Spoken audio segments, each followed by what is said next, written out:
The story begins in Yorkshire, England in 1996, where we meet two close childhood friends, Claire and Dany. Like many kids their age, they often play together and sometimes get into harmless mischief. But one day, their innocent fun takes a dark turn. Claire comes up with a plan to steal something from a local store. To distract the shopkeeper, she sends Dany inside first, pretending that he's lost.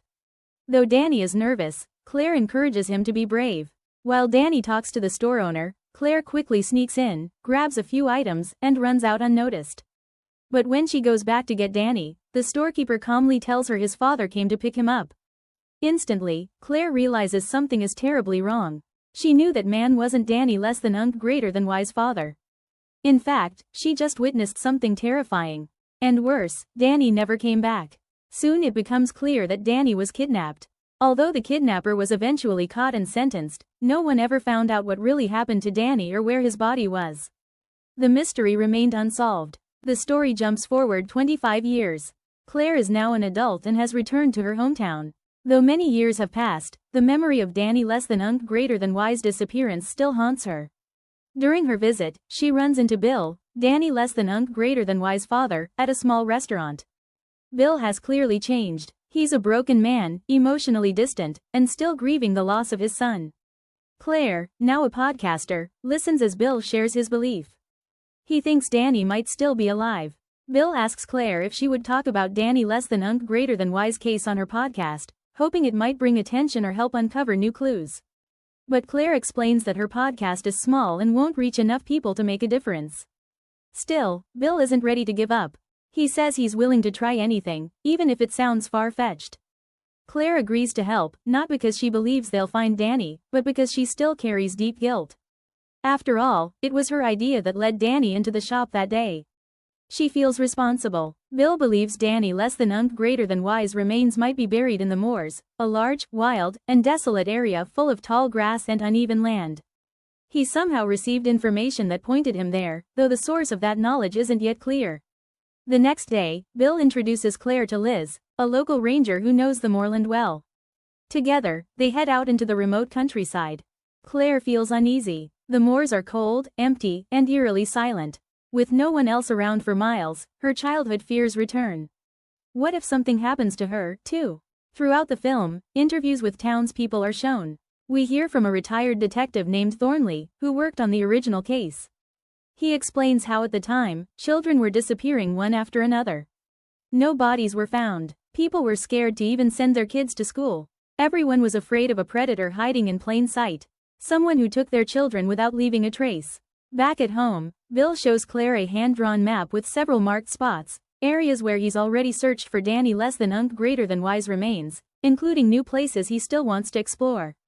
One specific location stands out. Claire becomes curious and decides to meet Detective Thornley herself, hoping he can help make sense of Bill's search. During their conversation, Thornley seems confused. He tells Claire that the moor Bill is searching was already thoroughly investigated back when Dany went missing. Nothing was ever found. So why is Bill focusing on that specific area again? Thornley lays out several overlapping maps revealing that the moor is much larger than it looks. Bill has only been searching a small section of it. Claire returns home still puzzled. That's when she sees someone visiting Bill, a man named Alex, holding a pendulum. Claire watches as Alex lets the pendulum swing over the map. It begins to move, slowly, coming to a stop over a particular location. Bill immediately marks it. When Claire asks Bill who Alex is, he says only that Alex is a friend helping out. Claire doesn't push for more answers, but it's clear something unusual is going on, and Claire begins to feel uneasy. The next day, Bill, Claire, and Liz set off into the moors again. This time, Claire brings a GoPro camera to record everything. As they travel deeper, the atmosphere grows more unsettling. Claire notices two sheep staring directly at them, unmoving, an unnatural behavior that leaves her unsettled. The three of them had been searching in the moor for a long time.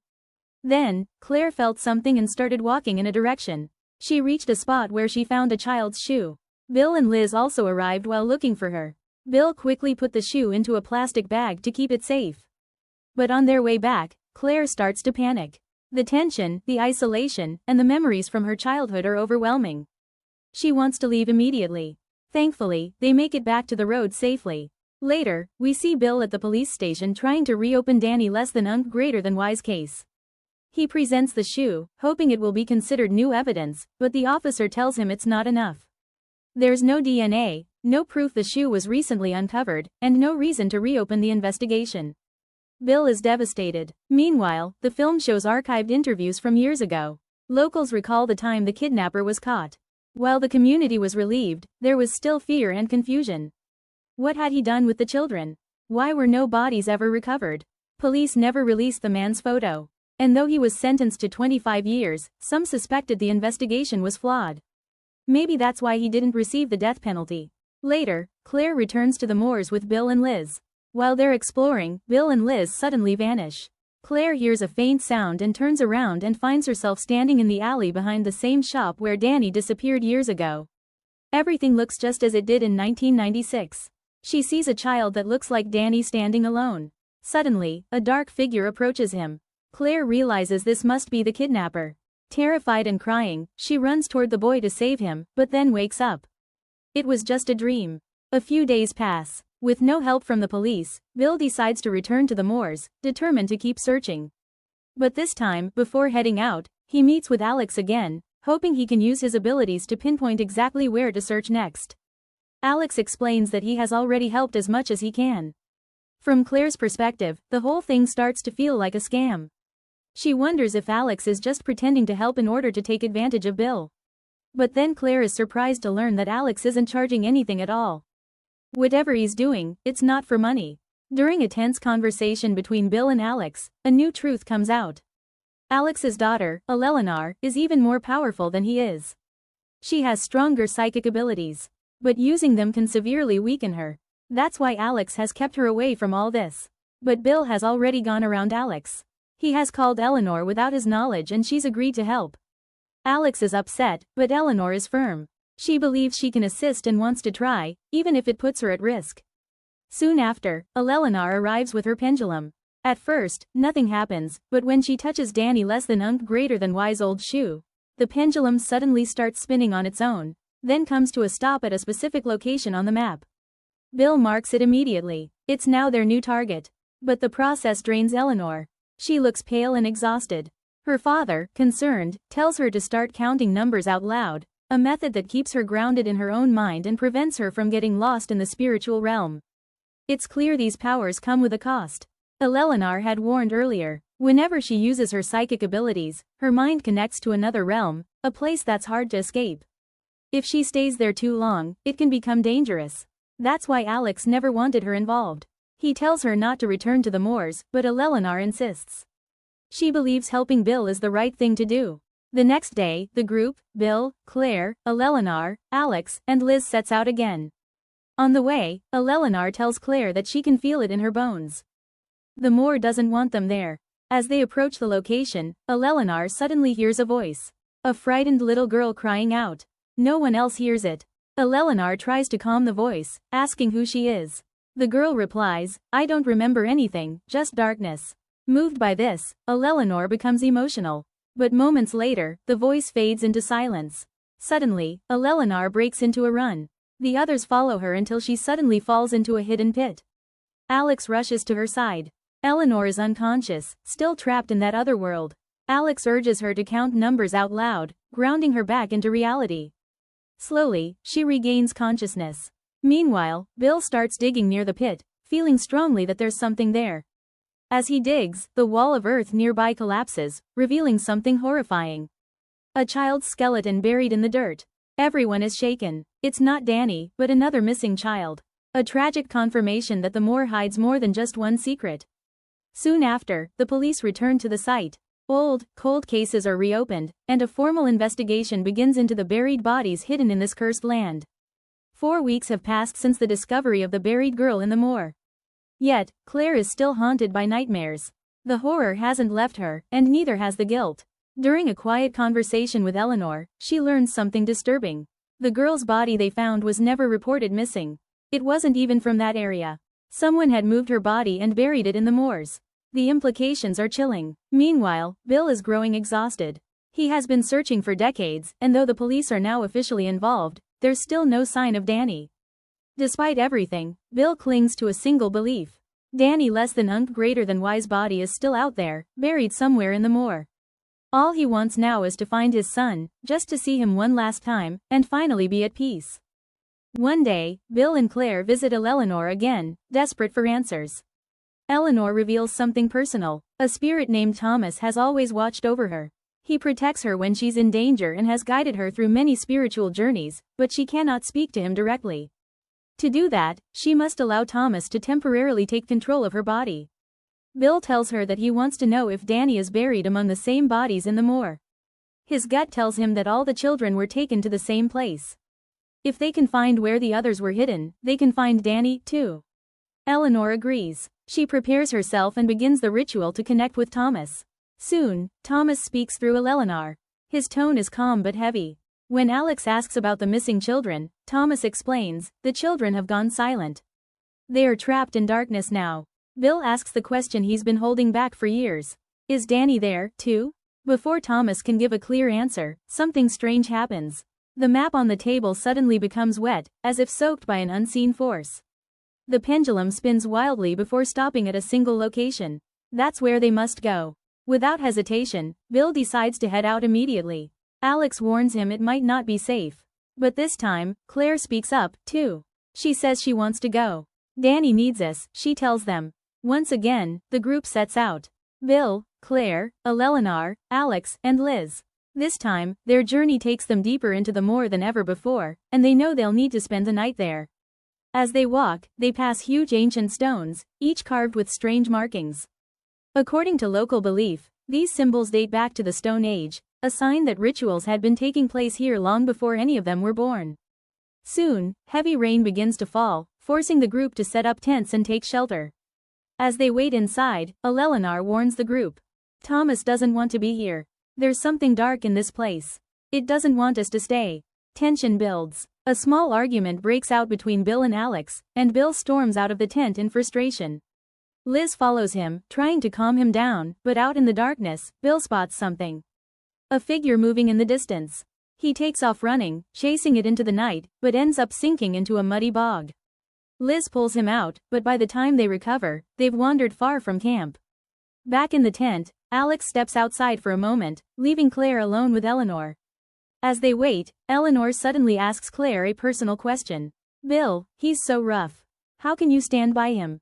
Claire pauses before answering. She explains that Bill wasn't always this way. The day Dany was taken, Bill had been yelling at the police, at neighbors, at everyone. Claire had been terrified of him. But when he saw her, he didn't shout. He simply hugged her and asked, "Are you okay?" That moment changed everything. It made Claire realize that Dany less than greater than wise disappearance wasn't her fault. Bill never blamed her. He had just broken. Before they can continue, Alex returns to the tent. But something is off. His behavior is strange. His expression vacant. Suddenly, Eleanor screams, "Thomas is gone." A doorway has opened. Her voice echoes in panic. Bill and Liz hear the scream and rush back, but what they find terrifies them. Eleanor is no longer herself.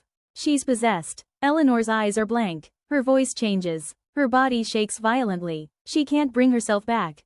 She pleads with Alex to help, but Alex just stares at her. Then blood begins to drip from Eleanor's eyes. Whatever spirit or force has taken over her, it's not Thomas.